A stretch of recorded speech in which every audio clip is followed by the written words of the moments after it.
प्यारे विद्यार्थियों, आज हमारा जो टॉपिक जो हम लेंगे वो आपके बायोलॉजी की कक्षा 12 के छठे चैप्टर का एक टॉपिक है, pathway of water in plant. यानी पादप के अंदर जो जल अवशोषित होगा उसका पथ क्या होगा, उसका मार्ग क्या होगा। कि मृदा में उपस्थित जो जल है वो मूल रोम से लेकर वलकुट मूल रोम से होकर जाइलम तक पहुंचता है, तो इस दौरान वो कौन सा रास्ता अपनाएगा। क्या वो कोशिका के अंदर से होकर जल गुजरता है, या कोशिका के मध्य जो रिक्त स्थान है उसमें से, या कोई तरीका अपनाता है। ये समझने से पहले हमें पहले पूरा रास्ता पता होना चाहिए कि मृदा से लेकर मूल के जाइलम तक कौन कौन सी कोशिकाएं आएंगी। इसको देखने के लिए एक बार आपको पुनः कक्षा 11 में जो आपने मूल की आंतरिक संरचना का अध्ययन किया है उसको उसको चित्र के द्वारा देखते हैं। ये एक द्विबीजपत्री मूल की आंतरिक संरचना का चित्र है। सबसे बाहर वाली परत जो है उसको इसने लिखा है फिलीफेरस लेयर, इसको हम बाह्य त्वचा भी बोल सकते हैं। मूल की उस बाह्य त्वचा को पिलीफेरस लेयर बोलते हैं, जिसमें मूल रोम पाए जाते हैं। तो ये मूल रोम वाली ही अधिचर्म की परत को ही पिलीफेरस लेयर बोलते हैं। ठीक है, इसमें ये मूल रोम दिख रहे हैं जो एक कोशिकीय जल अवशोषण करेंगे। फिर एक बहुत बड़ा भाग मृदु तक की कोशिकाओं से निर्मित होता है, उसको हिंदी में वलकुट, अंग्रेजी में कॉर्टेक्स कहते हैं। इसमें अनियमित आकृति की बड़ी बड़ी छोटी बड़ी कोशिकाएं होती हैं, उनके बीच में स्पष्ट रूप से अंतर कोशिकीय अवकाश पाया जाता है। जगह जगह देखो गैप है, कोशिकाओं के बीच में रिक्त स्थान है, अंतर कोशिकीय अवकाश। ठीक है, वलकुट की अंतिम परत को एंडोडर्मिस या अंतस्त्वचा कहते हैं, और ये मूल की आंतरिक संरचना का सबसे महत्वपूर्ण परत है। इसकी कोशिकाएं डोलकाकार होती है और इनकी अरीय व स्पर्श रेखीय भित्तियों पर लिग्निन व सुबेरिन का निक्षेपण, विशेषकर सुबेरिन का निक्षेपण हो जाता है, जिसके कारण से जलरोधी पट्टियाँ बन जाती है, जलरोधी पट्टियाँ। इन जलरोधी पट्टियों को कहते हैं कैस्पेरियन स्ट्रिप, कैस्पेरियन स्ट्रिप। ठीक है, कैस्पेरियन पट्टिकाएँ, कैस्पेरियन पट्टिका के कारण से एंडोडर्मिस की कोशिकाएं जल के लिए अपारगम्य होती हैं।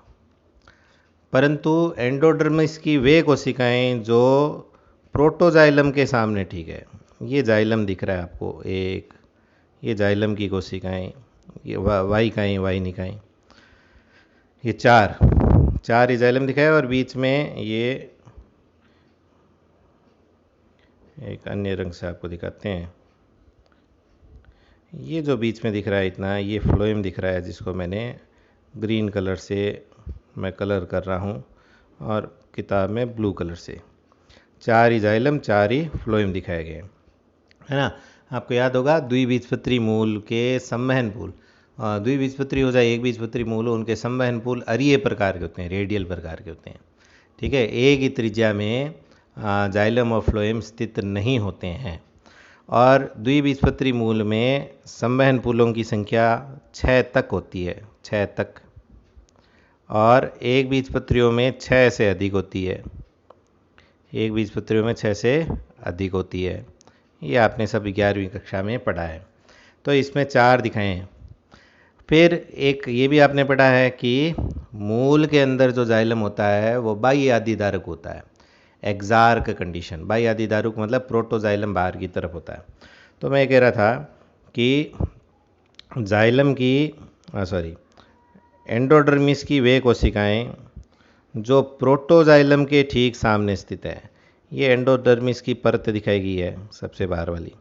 इसमें देखो 4 कोशिकाओं को जो प्रोटोजाइलम के सामने ठीक है, उनको अलग कलर से डिफ्रेंशिएट किया है, और इनके लिए नाम लिखा है पैसेज सेल, मार्ग कोशिका। तो एंडोडर्मिस की वे कोशिकाएं जो प्रोटोजाइलम के ठीक सामने स्थित होती हैं, उनमें कैस्पेरियन पट्टिकाएं नहीं पाई जाती, उनमें कैस्पेरियन पट्टिकाएं नहीं पाई जाती, और वो जल के लिए पारगम्य होती हैं। इन कोशिकाओं को बोलते हैं मार्ग कोशिका या पैसेज सेल। ऐसा इसलिए हुआ कि जो जल अवशोषित होगा वो चारों ओर से आएगा, इधर उधर से हर जगह से होगा, और ये जो बीच बीच में कैस्पेरियन पट्टिका हैं ये तो जल के लिए है, पारगम्य है, पानी इधर से घुसेगा नहीं। यदि इधर से घुसेगा तो फिर ये फ्लोएम में बीच में पेरिसाइकिल में इधर उधर हो जाएगा, ठीक सीधा जाइलम में नहीं जा सकता। इसलिए जाइलम के ठीक सामने जो कोशिकाएं हैं उनको पारगम्य बना दिया गया, और बाकी जो कोशिकाएं हैं जो जाइलम के सामने नहीं है एंडोडर्मिस की, उनको जल के लिए अपारगम्य बना दिया गया, ताकि जल सीधा मार कोशिका से होकर सीधा जाइलम तक ही पहुंच सके। ठीक है, तो अपना एक बार पूरा रास्ता समझें तो कहा है, पहले आएगा मूल रोम में जल, मूल रोम से वलकुट में, वलकुट में मार्ग कोशिका जो एंडोडर्मिस की है उससे होकर फिर पेरीसाइकिल जिसको परिरंभ बोलते हैं, और परिरंभ से होकर जाइलम में जाएगा पानी। ठीक है, तो ये तो हो गया उसका डेस्टिनेशन कि कहाँ से कहाँ तक जाना है, मूल रोम से मूल के जाइलम तक। बीच बीच में कौन से स्टेशन आएंगे वो बातें हो गई, लेकिन यहाँ से यहाँ तक जाने का रास्ता क्या अपनाएगा उस पर हम लोग चर्चा करेंगे। तो एक और आपको चित्र से दिखाते हैं। तो ये एक द्विबीजपत्री मूल थी, तो ये एक बीजपत्री मूल देखो, ये एक बीजपत्री मूल में वही चीज़ें हैं, वही देखो कैस्पेरियन स्ट्रिप दिख रही है, वही एंडोडर्मिस लिखा है। इसके सामने भी ये देखो, ये मार्ग कोशिकाएँ हैं जिनको मैं राउंड कर रहा हूँ। अब यहाँ पे देखो कितने हैं, संवहन पुलों की संख्या देखो, 1 2 3 4 5 6 7 8 बनाए इसने, 6 से अधिक होता है, आपको बताया था। ठीक है, बीच में सुविकसित मज्जा पाई जाती है, जबकि उस चित्र में आपको मज्जा नहीं मिल रही थी।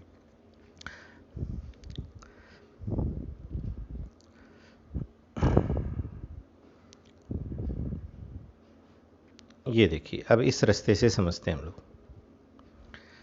ठीक है, ये कैस्पेरियन पट्टिका का बड़ा करके दिखाया गया है, ये बड़ा करके दिखाया गया है। ये कैस्पेरियन पट्टिका है,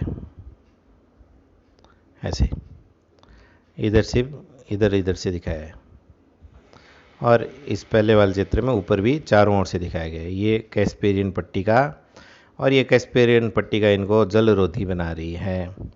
ठीक है, अब मूल रोम से लेकर रिक्ति इसमें जाइलम तक पहुंचने के लिए इसके पास 2 तरीके अपनाता है, 2 पथ बनाता है। पहला पथ का नाम है एपोप्लास्ट, ठीक है, और दूसरा नाम है सिम्प्लास्ट। एक तीसरा नाम अपने राजस्थान बोर्ड की किताब में वो है रसदानी, वैक्यूलर। ठीक है, वैक्यूलर। और इस ये जो चित्र मैं जिस किताब से दिखा रहा हूँ उसमें लिखा है ट्रांस मेम्ब्रेन बोला है उसको। तो पहले एपोप्लास्ट पथ पर चलते हैं। एपोप्लास्ट पथ को निर्जीव पथ कहते हैं, निर्जीव पथ कहते हैं, क्योंकि इसमें जल कभी भी कोशिका के अंदर प्रवेश नहीं करता, कोशिका के अंदर प्रवेश नहीं करता, वरन ये क्या करता है कि कोशिका भित्ति, जो कि प्राथमिक कोशिका भित्ति सेलुलोज की बनती है, हमने पढ़ा है, जल के लिए अपारगम्य होती है, कोशिका भित्ति में से होकर या अंतराकोशिकीय अवकाश, जो कोशिकाओं के बीच में रिक्त स्थान है, वहाँ से होकर जल गति करता है, जल गति करता है। ठीक है, इस मार्ग में ऊर्जा की आवश्यकता नहीं होती, क्योंकि जल कोशिका के अंदर प्रवेश ही नहीं किया, इसलिए जल का प्रवाह भी तेज गति से होता है। तो एपोप्लास्ट को निर्जीव पथ भी बोलते हैं, निष्क्रिय पथ भी बोलते हैं।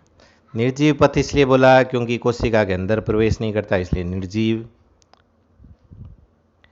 ठीक है,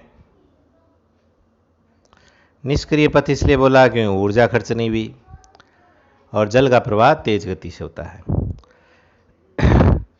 सिंप्लास्ट पथ में जल कोशिका के अंदर होकर जाएगा, कोशिका के अंदर होकर जाएगा, कोशिका के अंदर प्रवेश करेगा, कोशिका द्रव्य में से होकर गुजरेगा, इसलिए इसको सजीव पथ कहते हैं। सिंप्लास्ट को कोशिका के अंदर, एक कोशिका से दूसरी कोशिका के अंदर होते हुए कोशिका द्रव्य में से होकर गुजरेगा, इसलिए इसको बोलते हैं सिंप्लास्ट पथ या सजीव पथ। अब ऐसा करने में ऊर्जा खर्च होगी, ऊर्जा खर्च होगी, इसलिए इस पथ को सक्रिय पथ भी कहते हैं, सक्रिय पथ भी कहते हैं। ठीक है, तो बढ़िया पथ कौन सा हुआ? जिसमें तेज गति से चले, जिसमें ऊर्जा नहीं लगे, तो वो हो गया एपोप्लास्ट पथ।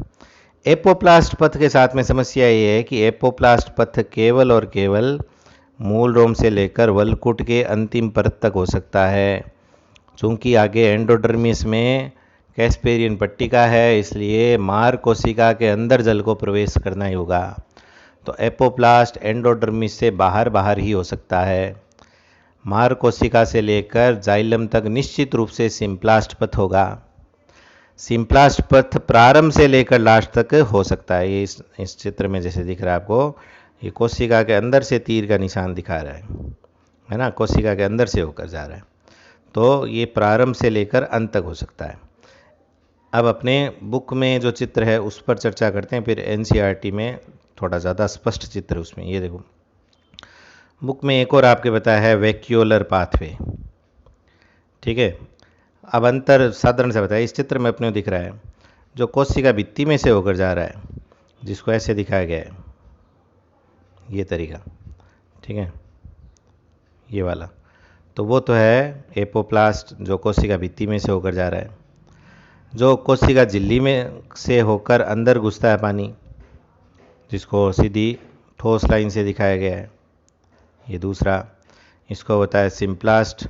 और जो कोशिका द्रव्य में भी रिक्तिका में से होकर गुजरता है, रिक्तिका में से होकर गुजरता है, उसके लिए बोला है वैक्यूलर या रसदानीय मार्ग। सिम्प्लास्ट और वैक्यूलर दोनों ही सक्रिय पथ है, मंद गति से प्रवाहित होता है, ऊर्जा की आवश्यकता होती है, सजीव पथ है। एपोप्लास्ट निर्जीव पथ है, ठीक है। अब यहाँ पे वो कैस्पेरियन पट्टिका और एंडोडर्मिस का नहीं पता चल रहा है, इसलिए अपन एनसीईआरटी वाली पुस्तक में देखते हैं।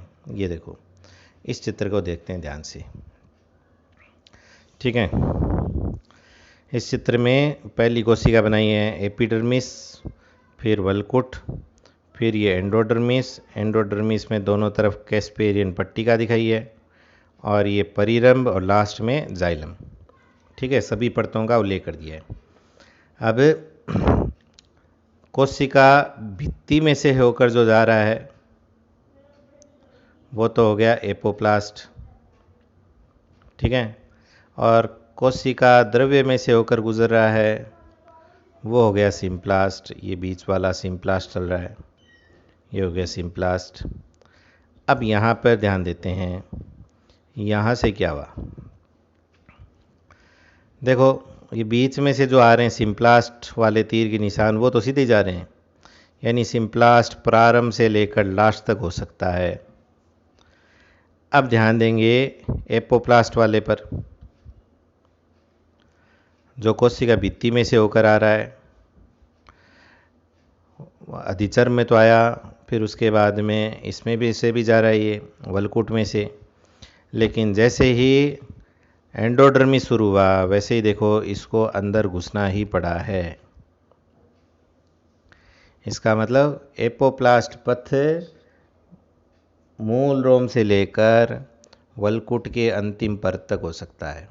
एंडोडर्मिस और उसके आगे सिर्फ और सिर्फ सिम्प्लास्ट पथ ही होगा। ये चीज़ें समझना आवश्यक है।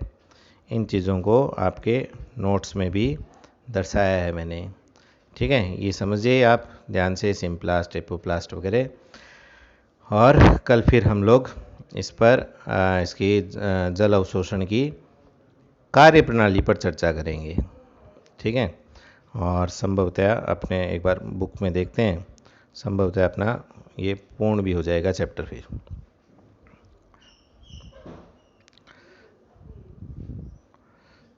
तो कल दो चीज़ बचेगा, सक्रिय अवशोषण, निष्क्रिय अवशोषण, और फिर उसके बाद में जल अवशोषण को प्रभावित करने वाले का चैप्टर पूरा नहीं होगा। फिर रसारोहण का वाला टॉपिक भी अपने मौजूद है, ठीक है। तो कल अपन जल अवशोषण पूर्ण कर लेंगे। धन्यवाद।